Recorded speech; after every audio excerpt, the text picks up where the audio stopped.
Oh, see it. For some reason, it's not letting me turn my video on. Oh,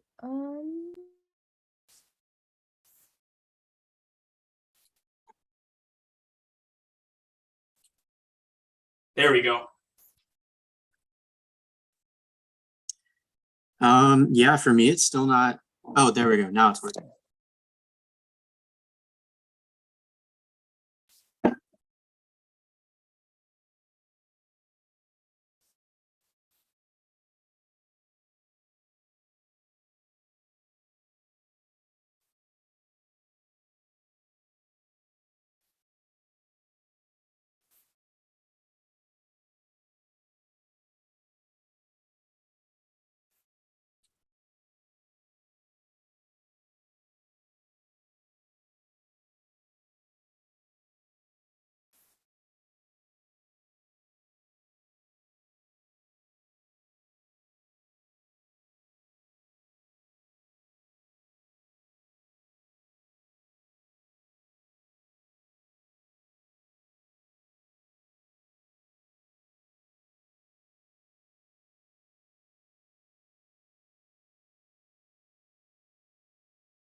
all right. Welcome back, everyone. Hopefully from the sponsor expo. I hope you guys were able to pop into a lot of the booths, especially the Jack Westin booth as they're presenting now. And I'm super excited to now introduce them for their presentation. So today we have Joseph Todd, Ryle Ethelson, and Taylor Nichols, who all work for Jack Westin MCAT Prep Services, which is dedicated to providing help to pre-medical students everywhere by providing excellent support able to be accessed anywhere, anytime. Joseph Todd is the Director of Regional Relations and Student Support. Taylor Nichols is the Director of Tutoring, and Ryle Ethelson is the Vice President of Partnerships. So please go ahead and welcome them as NPHC guest speakers, and I'm going to go off and hand it off to them.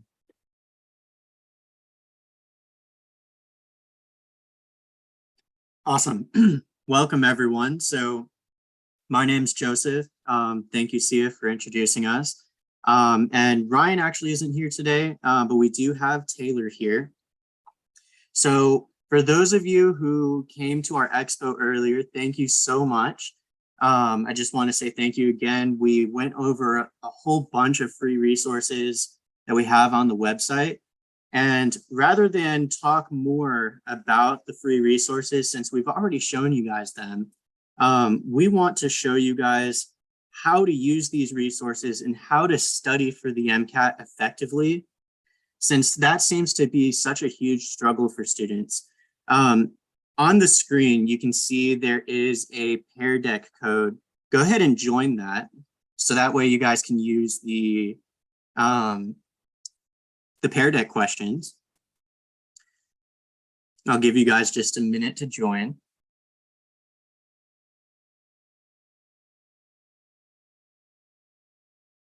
And then, Sia, a quick question. Are we able to hit start and can people still join?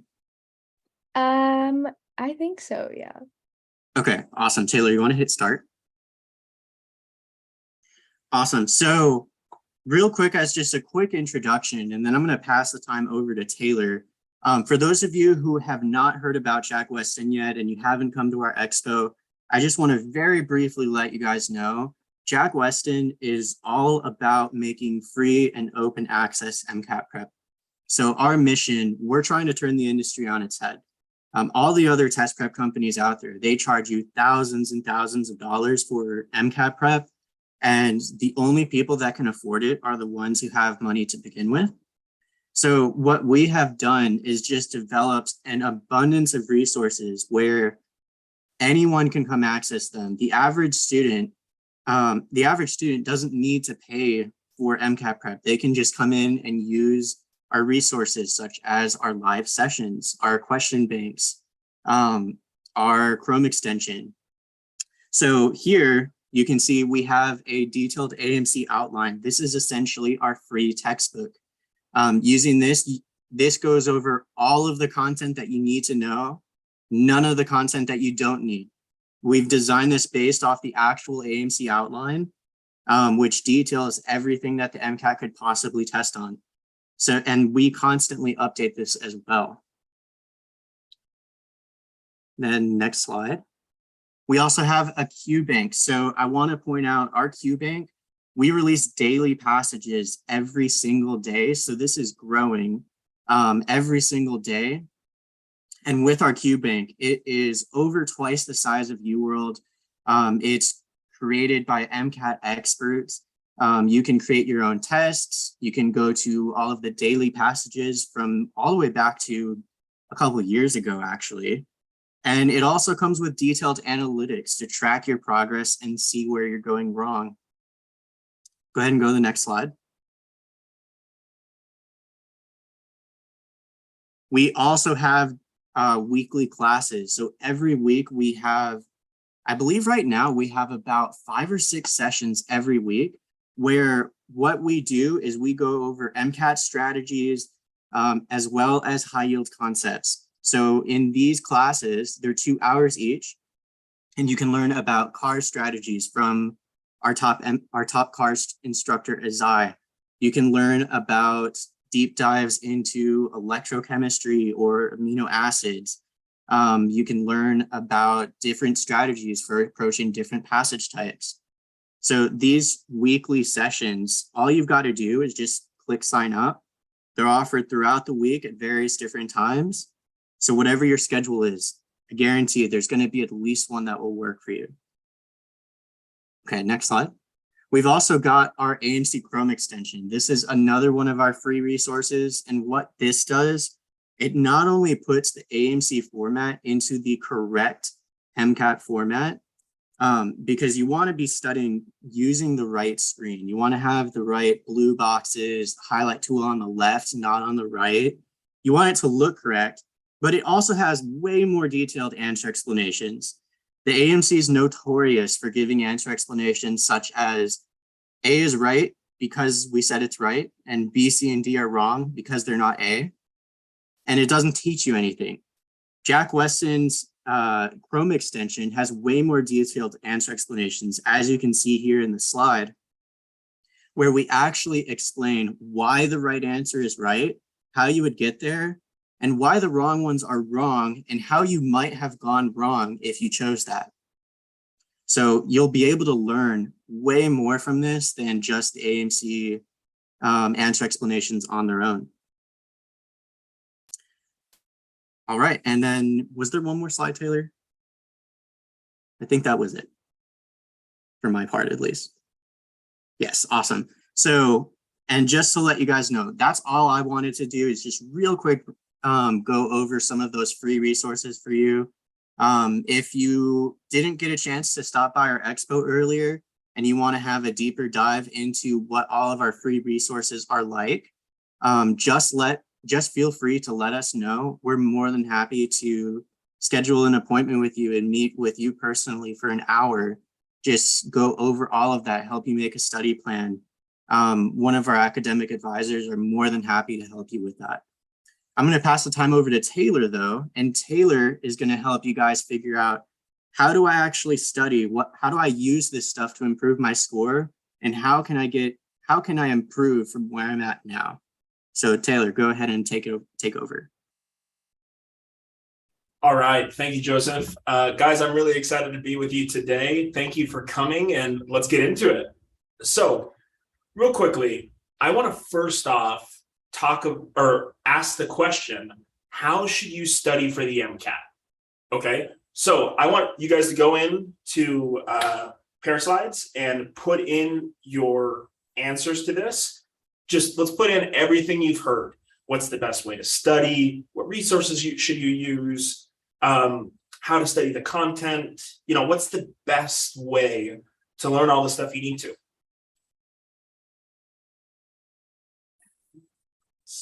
Very carefully. I like that. That's perfect answer. Okay, so here's some of the answers. So you've got 3 to 6 months of study, independently working for 3 months with lots of practice exams, brief content review, and lots of practice tests. Cool. Content review, Anki, spaced repetition, active recall. These are really good. You've got to do your textbook, your daily practice, start early, interact with content, reviewing practice tests, questions, practice. Ooh, someone hit one of my favorite buzzwords, conceptualize. Great job. Okay. So as you can see, a lot of us have been taught the same thing since we started college. The best way to perform well is to study content and then take questions. However, the MCAT testings pretty differently than what you've been tested at most of your universities. Not all of them, but at most schools, like my own alma mater, I was tested based on memorization stuff. Hey, can you recognize which one of these answers is the right one? And the MCAT does things a little bit differently. And to illustrate this, following the theme of today, or the last couple of days, I want to talk about conceptualization versus memorization. However, I want to talk about it in the context of medicine. So let's say a patient's heart stops. What should you do? Let's put it in the chat.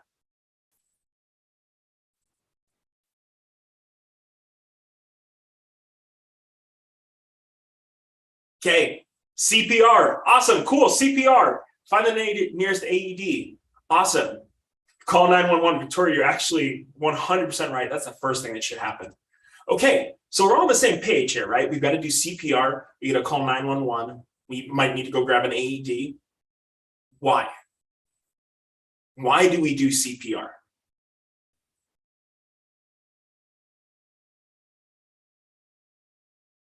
Okay, the heart is stopped pumping. Like Ann said, there's a loss of oxygen. Well, why is my blood flow and my heart pumping important? Elizabeth, good job. You maintain perfusion to vital organs. Good. Why is perfusion important? Jump rope for the heart said so.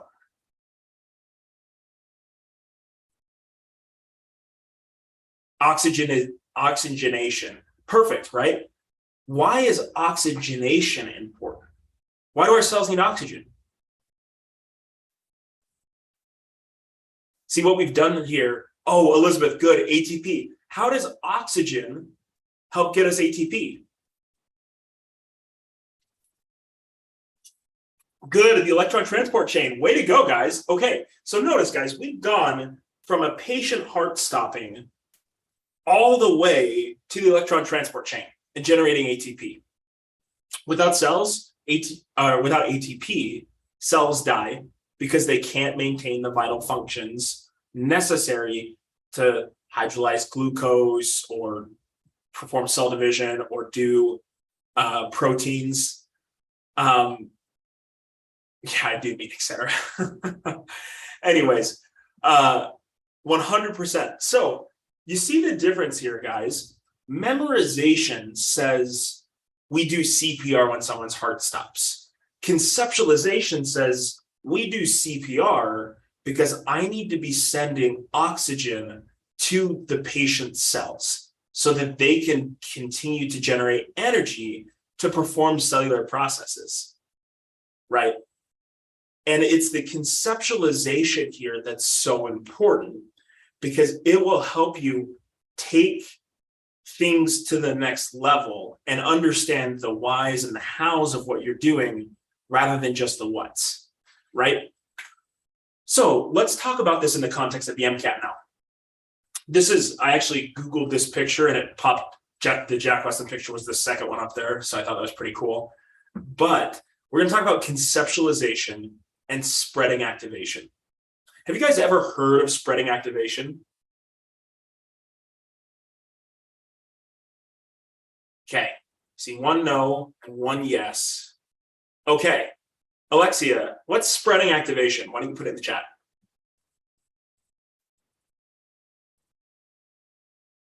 Daniel, you're really close. Different concepts evoke familiar ones, pretty close. We just did an exercise right before this on spreading activation, guys. I said CPR. What'd you start thinking about?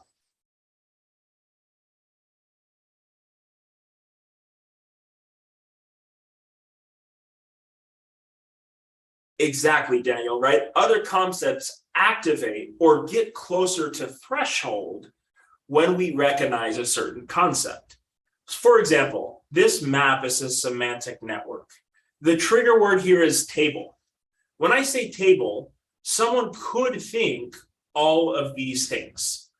The closer in our minds we have associated these words with table, the closer we are to activating those neurons, the closer to threshold we are. Does that make sense, team?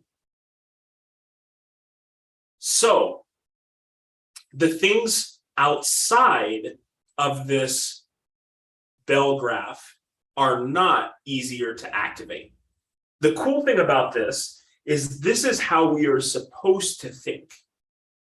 If we can start making connections to topics, interconnecting biochemistry and chemistry and physics and biology and physiology, it's easier to activate all sorts of things rather than having all of our information isolated in single little nodes where they're not connected to one another.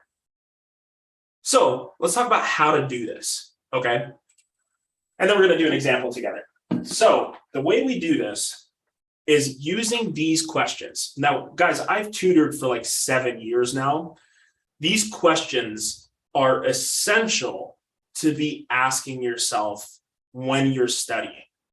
If you're not doing these things, you're leaving a lot on the table, okay? So first off, you guys remember interrogative questions from elementary school?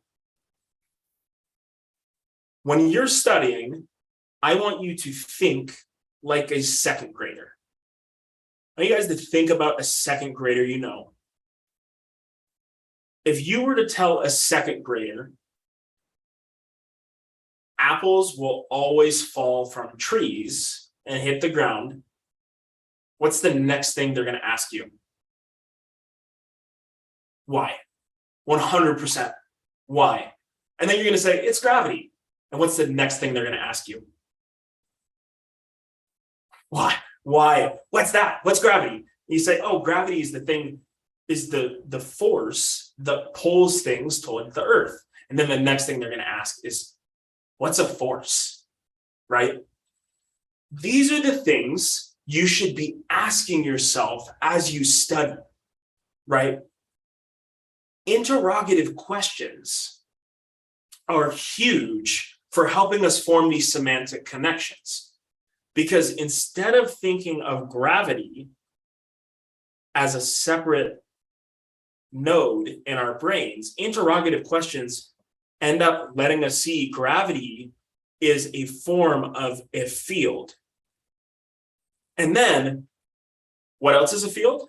Oh, do I know any other fields from physics? What do you guys think? Magnetic fields, good. Magnetic fields, electric fields, good. Fun fact, magnetic fields are just electric fields in a different frame of reference. That's a fun little Einsteinian physics thing for you. But So if gravity and electric fields are similar, shouldn't they be governed by similar properties? And they are. In fact, we can calculate the potential energy of electricity with this equation, Q E D, or QV, if you guys recognize that. What's the potential energy equation for gravity, team? It's actually QED, not QVD. You're good, no worries. I did the same thing. Voltage is E times D, but that's a topic for another day. Okay, so MGH, good, Elizabeth. Great, so potential energy, MGH. Because electric fields and gravitational fields are the same or follow similar properties, E for field corresponds to G. Well, D is just height in the X direct axis. And therefore, and this is one of those cool things, Q and M correlate as well. Charge is just electric mass. So as we can see, because we know that gravity and electric fields are both fields, their equations overlap. And now all you have to do is learn this equation. And then if you remember that E and G are the same and Q and M are the same, you've got electric potential energy as well, which is super cool. Now, that's why we should be asking interrogative questions. It's going to help us make connections and increase these semantic networks. Next up, let's talk about putting things in non-scientific terms. Why would this be important, team?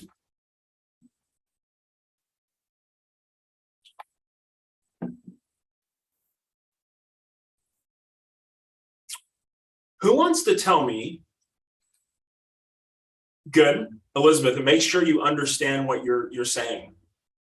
100%. Okay, who can tell me the formula for density?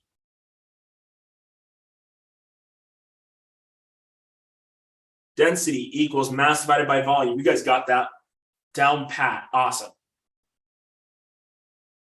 We use rho for density, right? Therefore, mass divided by volume.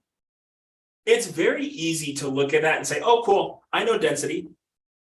But here's the follow-up question. What does this actually mean? What the heck is this mass thing?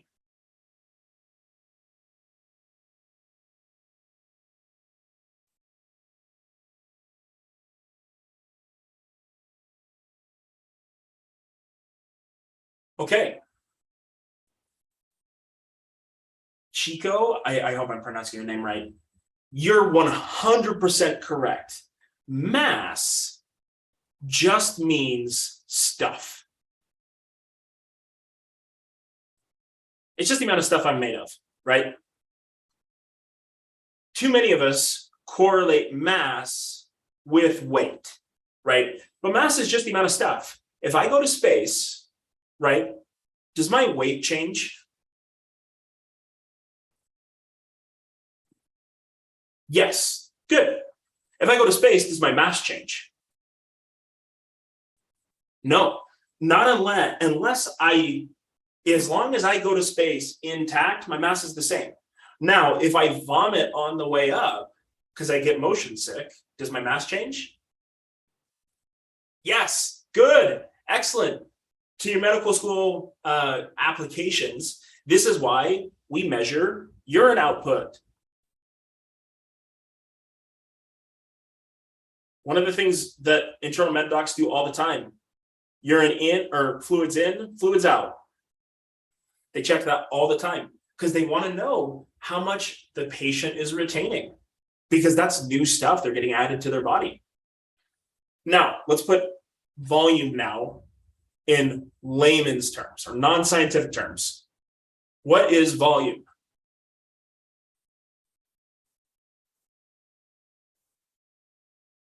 The amount of space available.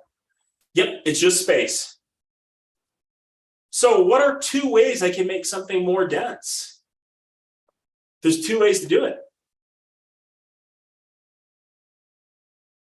I could add more stuff or put in less space. I'm sure you guys have seen this moving.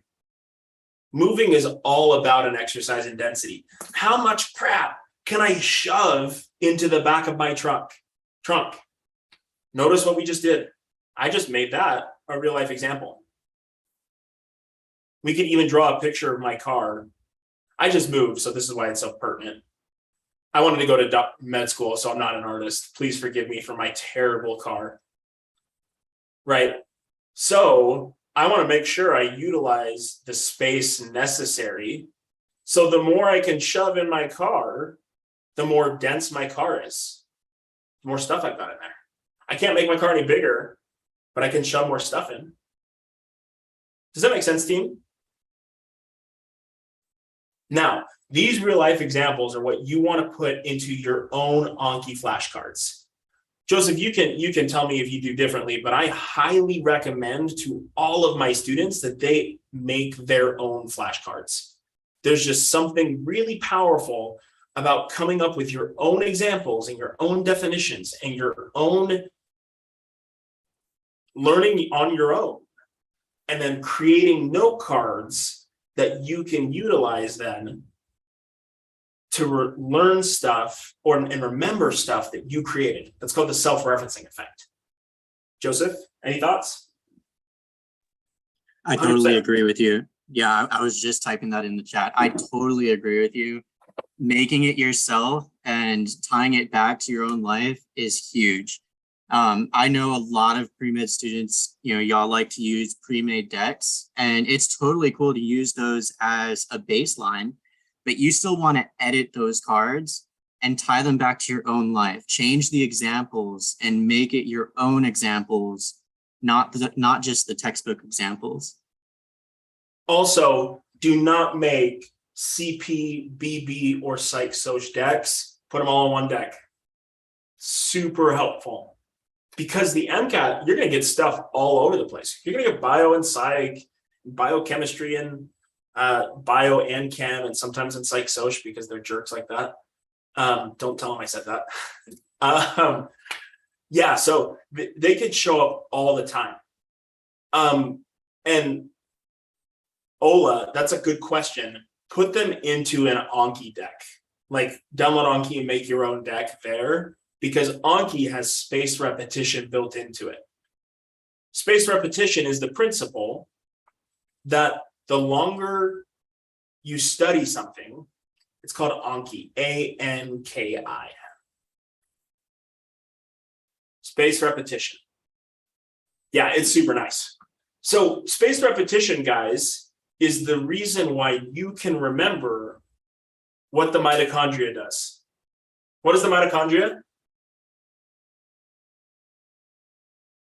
Powerhouse of the cell. Yeah, powerhouse of the cell. I tell my wife all the time that I'm going to remember that longer than I remember her name, but she doesn't like that joke very much. Anyways, so that's conceptualization and spreading activation. That's the whole point, right? So let's move on. Okay, at the end of this session, if we have some time and you guys don't have very many questions, then we'll come back and do a challenging MCAT topic, but we're going to just move past that right now. Okay, and let's talk about how to use the QBank. Now, we're going to start off by talking a little bit about the more practice fallacy. And I know you guys have heard this because I saw it all in your answers that you just posted. What have you guys heard is the #1 way to get better at the MCAT?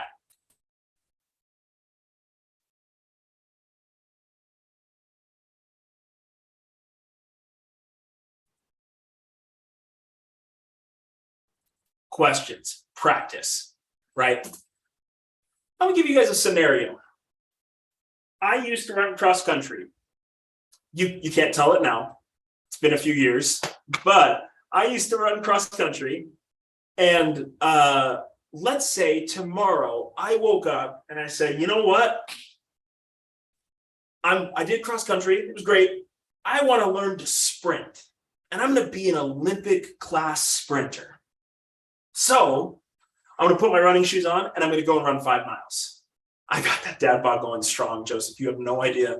Too bad I don't have a kid yet.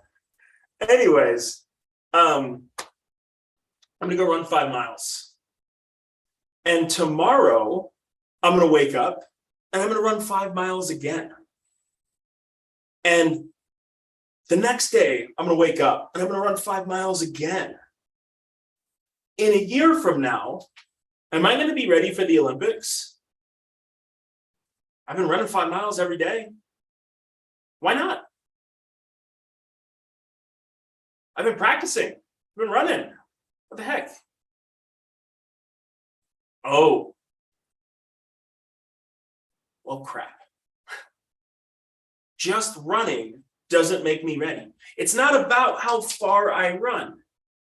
I could go out and sprint every day, but that's not going to get me to the Olympics. The volume of questions that you're doing does not translate to a good MCAT score.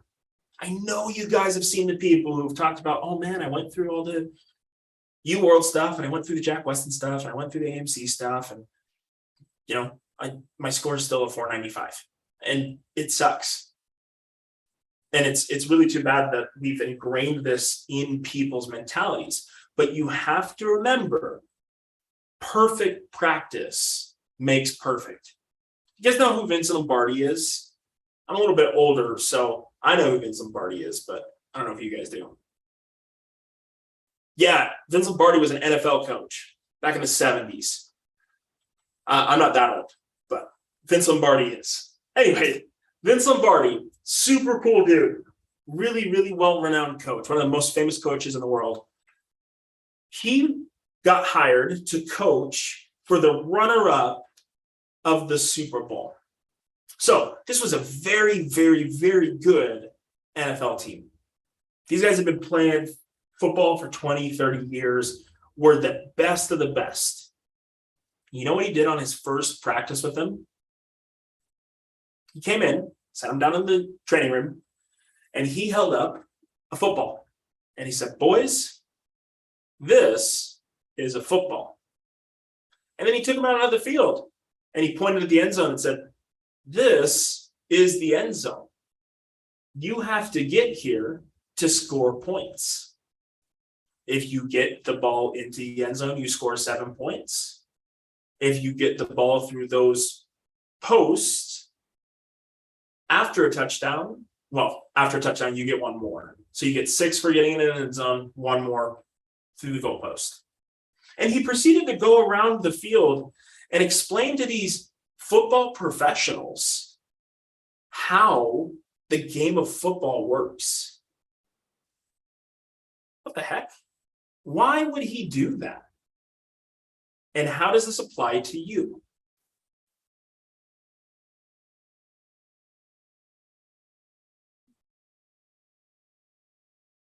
Fundamentals. Good. Vince Lombardi said, you can't be a master at something until you know the fundamentals backwards and forwards and upside down. That was his coaching philosophy. The way you approach questions should be the same thing. Every single question you take is a treasure trove of knowledge. And if you're doing 1,000 in a week, you're blowing through that treasure trove way quicker than you should be. Okay, let's talk about it. More practice is not going to get you a great MCAT score. Better practice will. So let's talk about how to do it. What sort of things, guys, should you be reviewing from your practice questions? Let's go ahead and start having you send in your responses.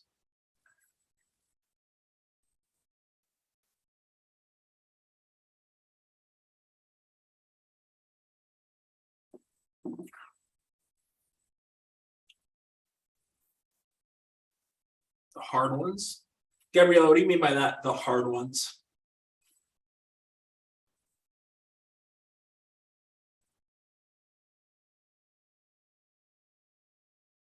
Okay.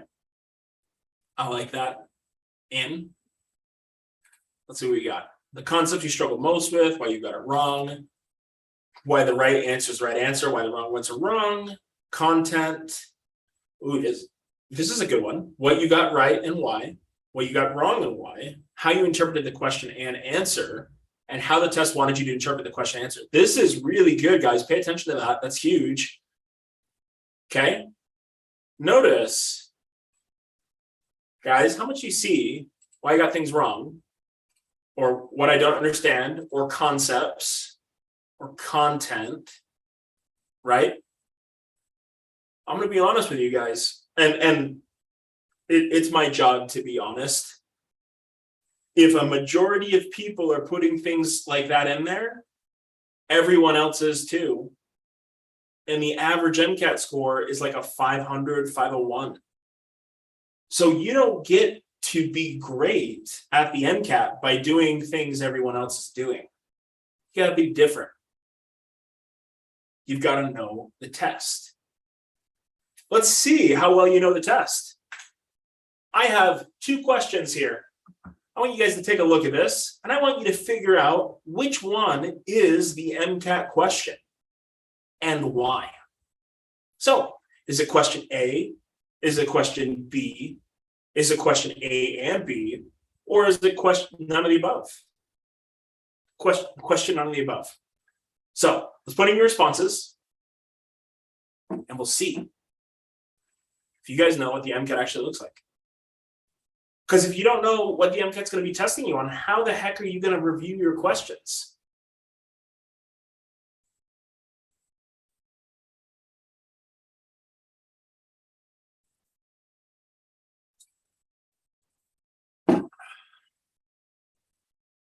Ooh, this is good.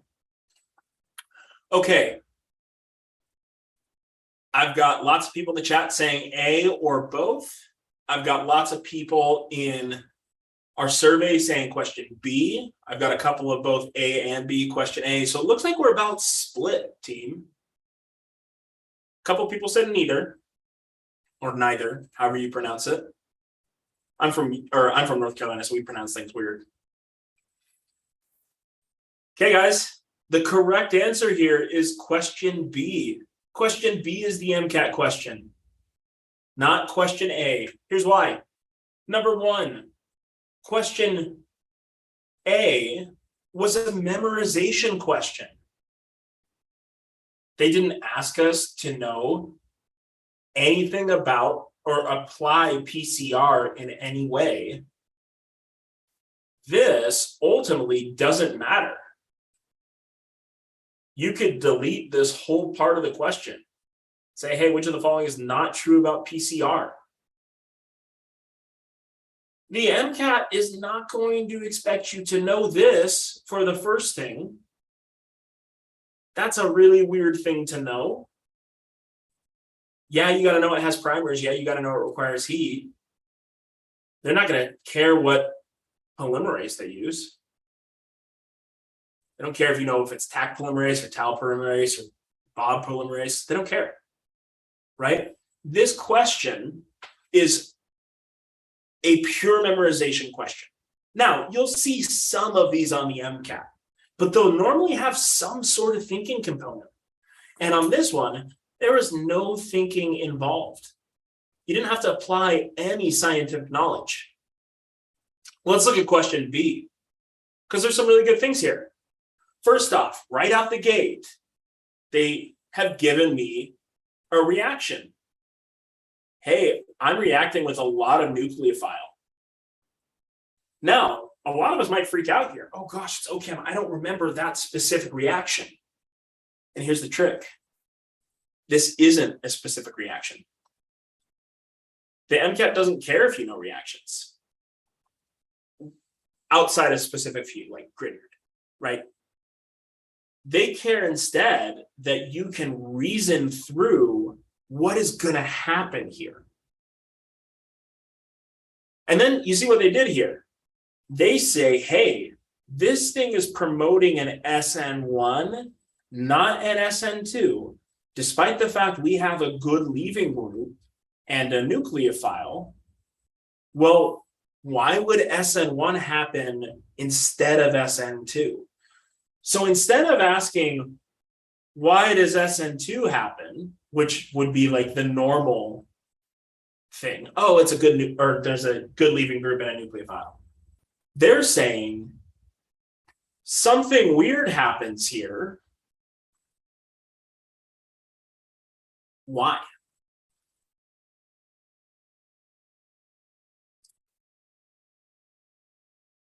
So the MCAT, it's really important to recognize this. And this is why it's so important to conceptually learn, like we talked about a few minutes ago. Okay? Because this is a conceptually based question. You've got to know why stuff reacts. Stuff reacts because there's areas of positive charge or partial positive charge and areas of partial negative charge. Yeah, the question here is asking, why would an SN, well, the question here is asking, is in essence telling us an SN1 happens here. And SN1 is going to happen and SN2 does not. What is not a reason why? So 3 of these will be a reason why SN1 will happen. And yes, the answer here is D. Yeah, it is confusing. The MCAT likes confusing questions. SN1 and SN2 isn't complicated. The MCAT is challenging though, because they take simple stuff and they convolute it and they put it in new scenarios. Okay, it requires critical thinking. It's a skill you've got to develop. The MCAT is not just something you can go through and memorize for. You study for 3 months. You spend 6 weeks memorizing and then 6 weeks doing tests. You're not going to get where you want to be. Okay, so let's talk about things you can do when we review. If you're taking notes, this is a great time to take some. Okay, here's things you should include in your review. Notice I've got 2 categories here.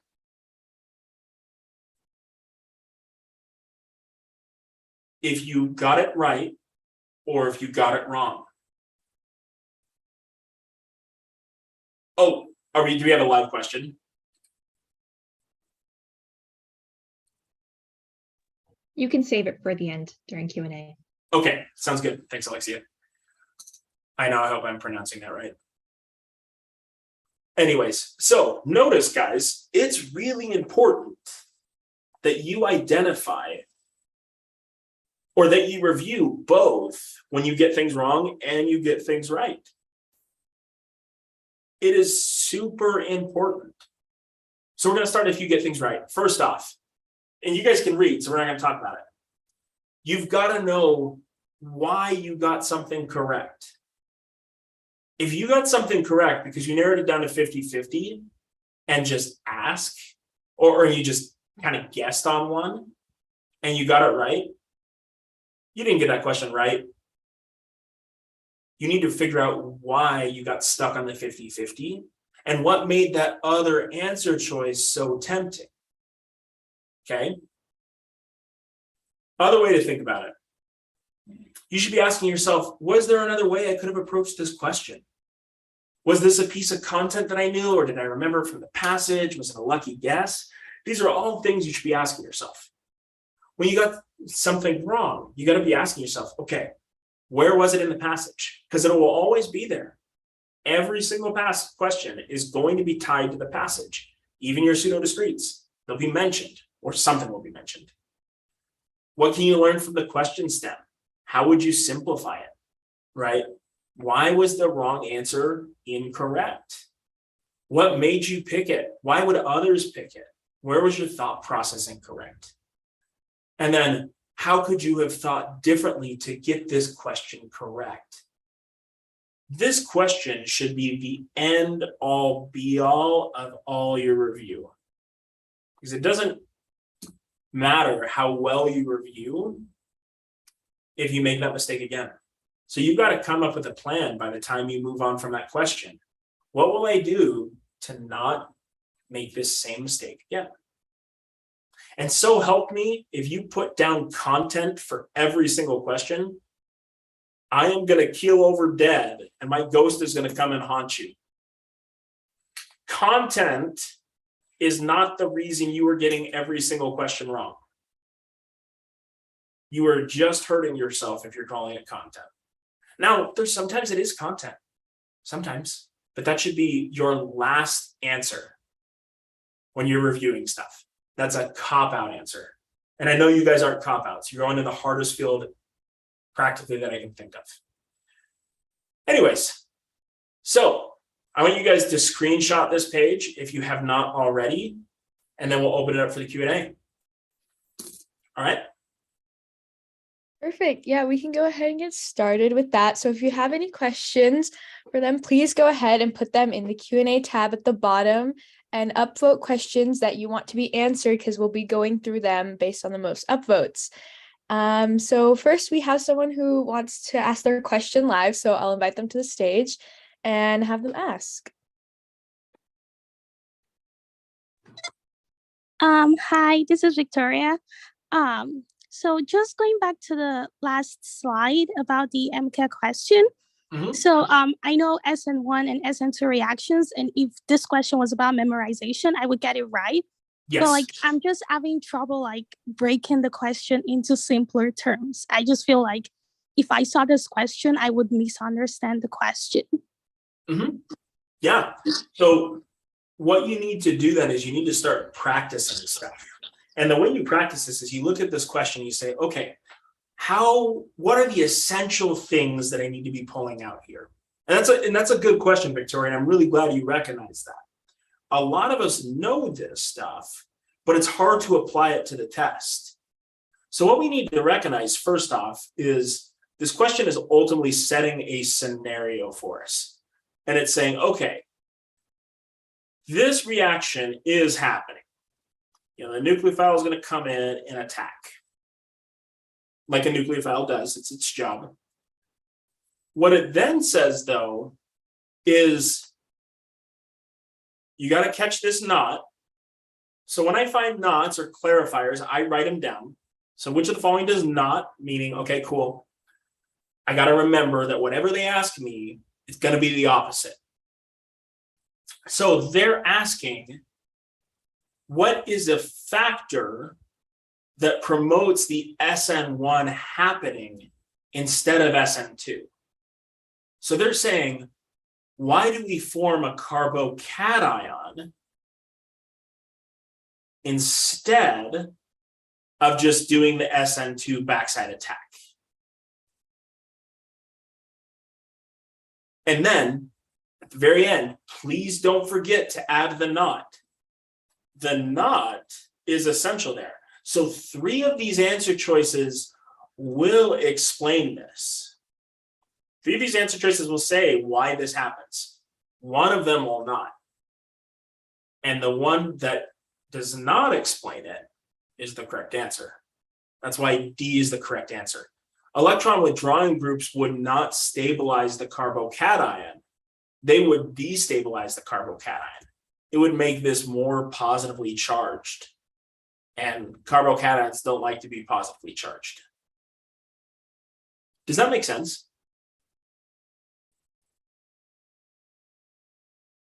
Okay, thanks. Amy, PCR question. Okay, we're going to answer that live. So the PCR question. I don't want you to worry about this. This is not going to be on the MCAT. This is not an MCAT question. Don't you worry about it. Guys, do not waste your time studying stuff that's not going to be on the exam. Yeah, PCR reactions do require primers, Amy. They do. You should know that, but you guys don't have to know all of these things about PCR. Nor, really good question. So as I mentioned before, guys, I've done this for a long time, and I'm going to stop sharing my screen so you can see my big old smiley face. Anyways, I've done this for a long time, and I am personally of the opinion that if students could do the MCAT in a free response format, they would perform exponentially better than they can with answer choices. So the first thing you should do every time you approach a question is you should figure out what the question is asking. You should say, okay, I'm going to simplify this down to what it's really trying to get at. And then, and only then, I'm going to move on to my answer choices and start eliminating things that don't make sense.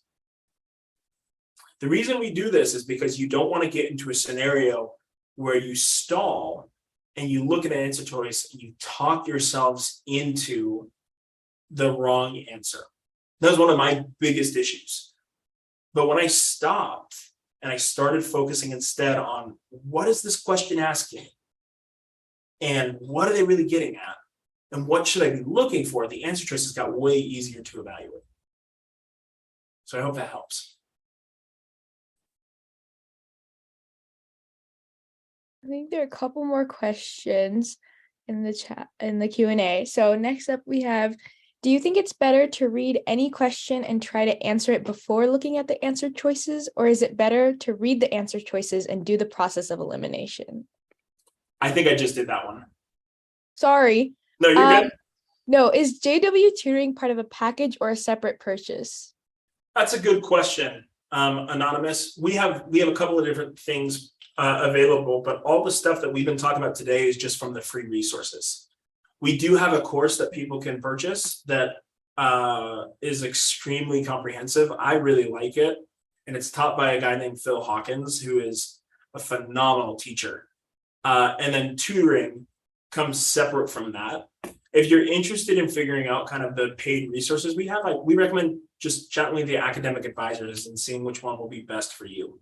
It's free, doesn't cost any money. And ultimately, we're here to help you guys. That's why we provide so many free resources. Because at the end of the day, we all know prepping for the MCAT is expensive.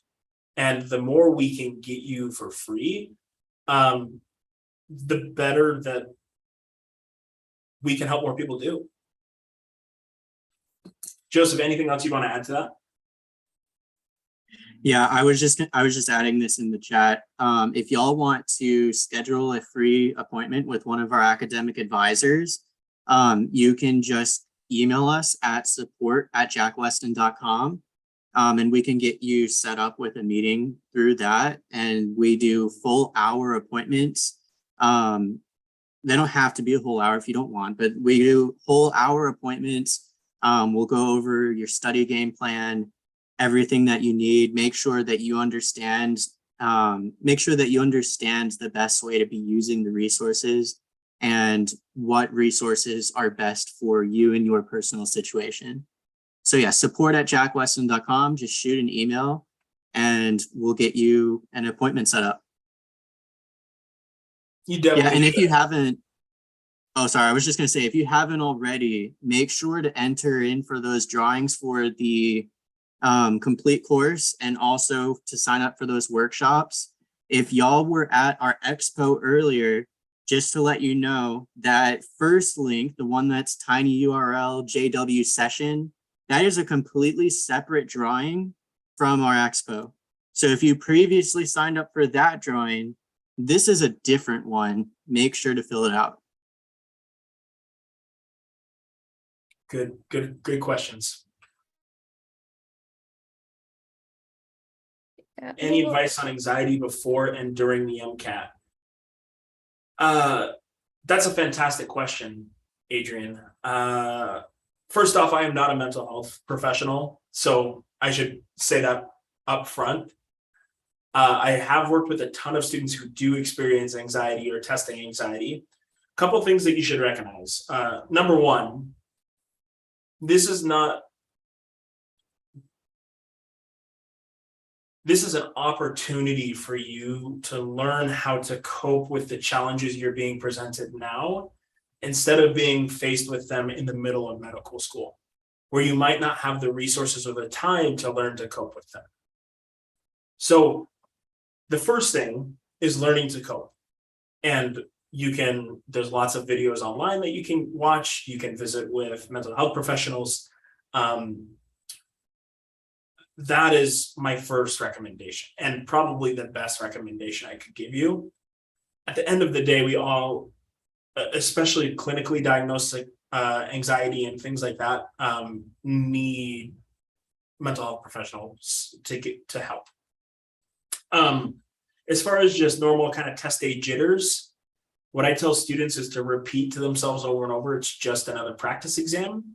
You should take enough that you feel comfortable with taking practice exams. And I often find that a lot of non-clinical anxiety, so just like fear about the exam or fear about performance, ultimately is tied into students not preparing well enough or preparing long enough, and they don't believe they can do it. And that's one of the things that I really push with my students, is that when you're prepared and you've done your best and you've taken your practice exam and taken enough time to get ready for the exam, you feel ready and you go in ready to tackle the test. You still get jitters, but it's very different from full-blown testing anxiety, which is, once again, very different from clinical anxiety that you should visit with a mental health professional for. So thank you so much for answering all those questions and for that presentation, Taylor and Joseph. I mean, I'm totally blown away with the amount that I've learned in just this short period of time. The services that you offer and everything, it's truly, truly amazing. So thank you so much. And if you haven't, the links are in the chat. Please make sure to enter the giveaways. They're really great. And of course, who wouldn't want more of their services for free, even though basically everything is already free. So yeah, and next up we have Dr. Mara Windsor on burnout. So if that's something you are interested in, please go on and head over to that session to learn all about her strategies. Yeah, thank you everyone for attending. thank you guys for coming.